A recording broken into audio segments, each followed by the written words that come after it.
Hey guys, I'm Keith. Lately, I've been getting a lot of questions from foreign friends asking whether foreigner can buy a property in Malaysia. If yes, what is the process for foreigner to buy a property here in Malaysia? So in this video, I will be walking you through from A to Z, everything that foreigners need to know about investing in Malaysia real estate.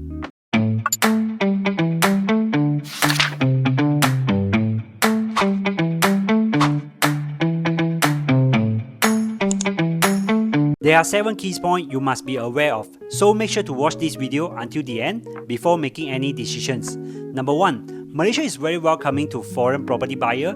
In fact, our housing policy is considered friendly compared to other countries. The investment threshold is relatively low, and aside from the price, there aren't many restrictions. You can buy landed home, luxury bungalow, condos, and many more. There are few types of properties that foreigners are not allowed to buy in Malaysia. First, anything priced below minimum amount set by each state governments. Be aware that Malaysia has 14 states. Each state has a minimum purchase price that we need to take it into consideration. Second, low-cost housing designed for Malaysian only. Third, Malay reserve land, which is reserved exclusively for Malays. Fourth, Bumi lot property, which are reserved for Bumiputra citizens. Number 3. Malaysia land title come in 2 types, freehold and leasehold, or 99 years. In many other countries, freehold land is becoming rare, but the foreigner can still buy freehold properties here, with no limit on the number of units. Number 4. Malaysia does not have inheritance tax. In other countries, when your grandparents leave you a property, you may have to pay tax, but not in Malaysia. If you buy a freehold property here, you can pass it on to the next generation with no inheritance tax. Number 5. The buying process is almost the same for locals and foreigners. However, each state set a minimum purchase price for foreign buyer. For example, in Kuala Lumpur, the minimum is 1 million ringgit. In Selangor is 2 million ringgit. In addition, for Penang, Johor and Malacca, there are additional foreigner stamp duty or state levy on property price. For example, 3% for Penang property, 3% for Johor or minimum 30,000, whichever is higher, and 2% state levy for Malacca property. For example, if you are buying a 1 million ringgit property in Johor, you will have to pay extra 30,000 to the state. Number 6. You can buy with either cash or apply for a mortgage loan. Without Malaysia income proof, foreigner can borrow up to 50%, with Malaysia income up to 70%. Loan term can go up to 30 years or age 65. If you buy a new launch with cash, you don't have to pay in full upfront, you just need 10% deposit and the remaining 90% follow the construction schedule. Usually over 4 years, there's like getting an interest-free installment plan for 4 years. If it is a completed property, you will just need 10% upfront and the remaining 90% you will have to pay once the legal paperwork is done.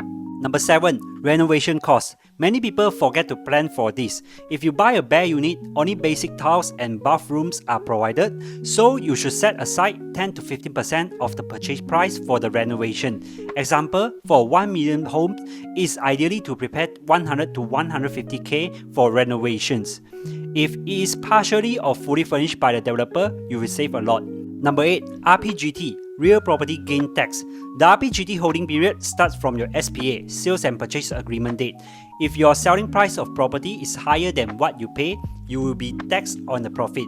Example, you buy at 1 million and you sell at 1.3 million, the 300,000 gain is taxable.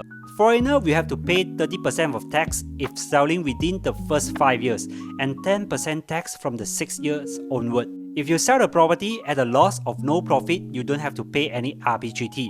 In addition, you can also deduct lawyer fee, agent commissions, and renovation expenses from your RPGT. Now let's talk about the step-by-step process before buying a property. You must be clear on 4 things. Number 1. The purpose, either own stay or investment. Number 2. Your budget. Number 3. The location you are targeting. Number 4. Do you have any specific preference? Example, near to mall, public transport, size of the property, and so on.